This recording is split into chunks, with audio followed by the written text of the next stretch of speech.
Ang butiki ay nasa bote na nakaharap sa agila. Ngunit naka-cross legs pa rin ito. Sa hindi inaasahang pagkakataon, natakot ang agila at lumipad sa langit.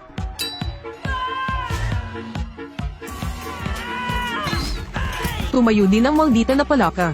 Gusto lang makipag-interact sa mga butiki. Pagharap niya sa agila, natakot siya kaya humingi siya ng tawad sa butiki. Hilingin na mag-iwan ng isang lugar upang ito ay magtago. Sa hindi inaasahang pagkakataon, tinanggihan lang ng butiki ang palaka. Tapos binasag yung bote. Nang makita iyon, masayang tumawa ang palaka.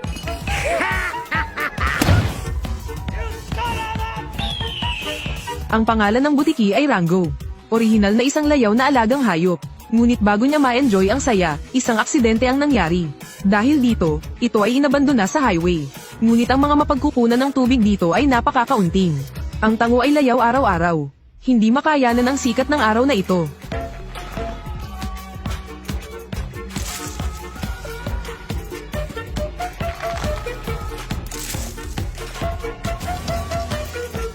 Gusto ni Rango na uminom ng tubig. Sa hindi inaasahang pagkakataon, sumangga ang patak ng tubig nang dumampi sa dulo ng dila nito. Nang ito ay maubos, nakita nito ang isang armadillo na dinudurog. Ang milagro ay hindi namatay ang armadillo. Sinabi nito kay Rango na bukas ng tanghali, isang misteryosong seremonya ang gaganapin. Pagkatapos ay makakahanap tayo ng mapagkukunan ng tubig. Kahit na nagdududa pa rin. Ngunit makakatusok lang si Rango pagkatapos ng sibat. Naglalakad mag-isa sa walang katapusang disyerto. Sa kailaliman ng disyerto, nakasalubong nito ang isang palaka na nakabalat kayo. Wala pang napapansin. Hinimok ito ng palaka na mabilis na magkaila. Nang tumingala siya, nakita niya ang isang agila na lumilipad. Napagtanto nitong may mali at gusto nitong humanap ng lugar para magkaila. Ngunit sa loob ng 100 milya, maliban sa cactus, wala nang iba. Ngunit lumipas lang.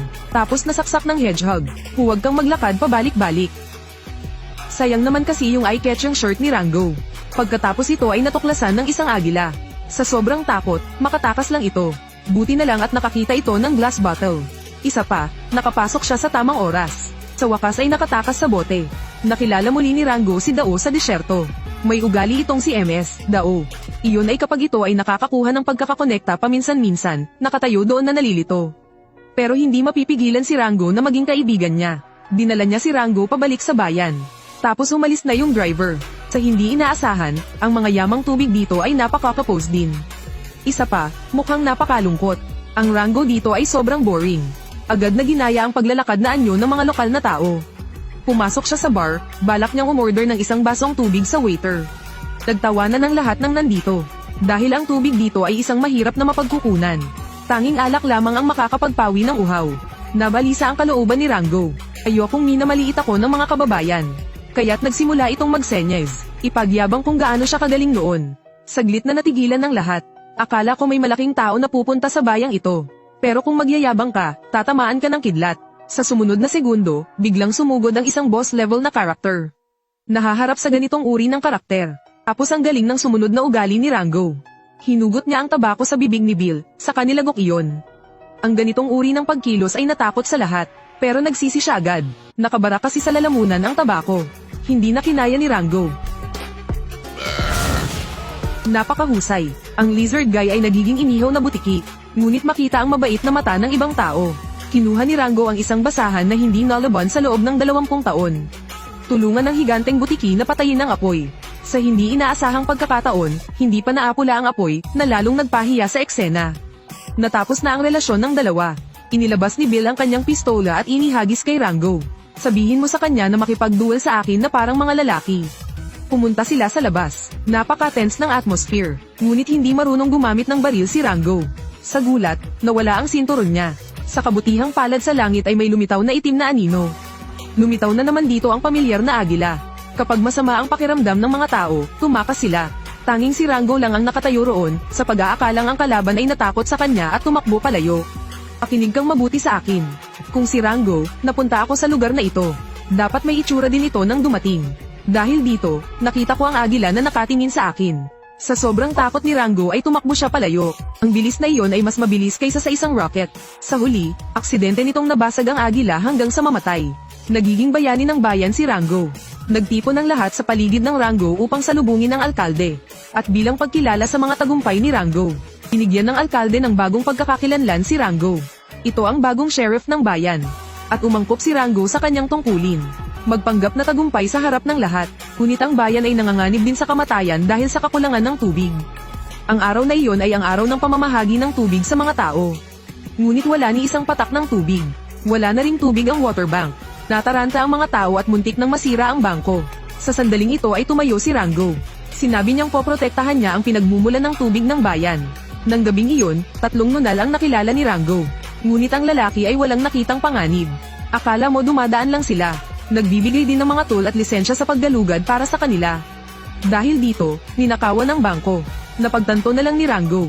Ang 3 higanteng nunal ay mga magnanakaw ng tubig, upang mabawi ang mahalagang yamang tubig. Kinuha ni Rango ang kanyang mga kasamahan upang maghanap. Sa wakas natagpuan ang pugad ng nunal. Sa hindi inaasahang pagkakataon, hindi mahina ang lakas ng kalaban. 2 grupo ng mga tao ang nagsimulang makipaglaban para sa tubig. Sa hindi inaasahang pagkakataon, pareho silang napatulala, dahil walang tubig sa balde. Ang pinagmumulan ng tubig ay talagang matagal nang nawala. Ang labanang ito ay parang biro, kaya pansamantala silang tumigil sa pakikipaglaban at bumalik sa lungsod. Biglang naalala ni Rango ang sinabi ng mayor. Kung kaya mong kontrolin ang tubig, makokontrol mo ang lahat. Naghihinala siya na ang alkalde ang nasa likod nito. Kaya lang hindi pa sigurado yung lalaki. Halika, Mr. Rango. Sa tingin mo ba ganon din ako kagaling? Paano ko makokontrol ang tubig? Sa hindi inaasahan, tama ang hula ni Rango. Bumili ang alkalde ng lupa sa lambak na kinokontrol ang pinagmumulan ng tubig. Dahil para masolve si Rango, nakakita siya ng rattlesnake. Kamusta, kaibigan? Nauuhaw. Hinamon ng rattlesnake si Rango. Nang makita ang takot ni Rango, inilantad niya ang mga panlilinlang ni Rango. At hinabol si Rango palabas ng bayan. Unti-unting lumakad palabas ng bayan si Rango. Dahil wala rin siyang mukha, harapin din ang mga taong nagtiwala sa kanya. Mag-isa siyang pumunta at nakilala muli ang matandang armadillo. Sinabi sa kanya ni armadillo na ang disyerto ay natutuyo. Maging ang mga halaman ay lumilipat. Sundin ang direksyon ng paggalaw ng mga puno. Narating na ni Rango ang gilid ng lungsod. Sa hindi inaasahang pagkakataon, walang kakapusan sa tubig dito. Ang tubig ay dinadala dito, na kinokontrol ng mga tubo at balbula. Kaya nag-isip ng solusyon si Rango. At inipon ang lahat ng aking lakas ng loob, bumalik sa maliit na bayan na iyon. May gusto siyang gawin para sa mga tao. Naghahanda si Rango na labanan ang rattlesnake. Nagpasya siyang huwag nang umatras. Nang malapit na ang tanghali, sinimulan ni Armadillo na paikutin ang balbula. Nabasag ng nunal ang tubo ng tubig. Ang tubig ay bumubuhos mula sa lupa. Dumura ng mga rattlesnake sa langit. Bumubuhos ang tubig mula sa bawat sulok ng bayan. Upang ang lahat ay makaramdam ng kaligayahan. Isang agila ang lumilipad sa kalangitan. Isa itong hukbo ng mga paniki na ginagamit upang takutin ang mga rattlesnake. Bagamat nakita ng mga rattlesnake ang kanilang daya, at galit na nagpaputok ng bala sa kanila, ngunit nagiging sanhi din ito ng mabilis na pag-ubos ng supply ng bala. Gustong patayin ni Rango ang rattlesnake, ngunit si MS Dao ay nasa mga kamay ni MS Dao. Masunuring iniabot ni Rango ang pistol. Nakakulong sa isang tangke ng tubig kasama si MS Dao.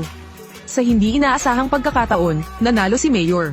Balak din niyang tanggalin ang mga rattlesnake. Nang malapit na silang lumubog, kinuha ni Rango ang bala na katatapos lang niyang alisin sa kanyang baril. Pagkatapos ay gumamit ng mga bala upang basagin ang salamin upang makatakas. At nabigo rin ang plano ng mayor. Sinubukan ng rattlesnake na dalhin ang alkalde sa pugad nito. Malapit na siyang maging hapunan ng ahas. Sa wakas ay muling nanambalik ang sigla ng bayan. Ang mga tao ay mayroon ding mga mapagkukunan ng tubig. Naging mag-asawa si Rango kay MS Dao at namuhay ng maligaya. Minsan nagdududa tayo sa sarili natin. Ngunit mangyaring tandaan ang mahihirap na sandali, hanggat matapang ka at huwag sumuko. Pagkatapos ay magmumukha itong maliit na butiki. Sa wakas ay nakamit ang tagumpay.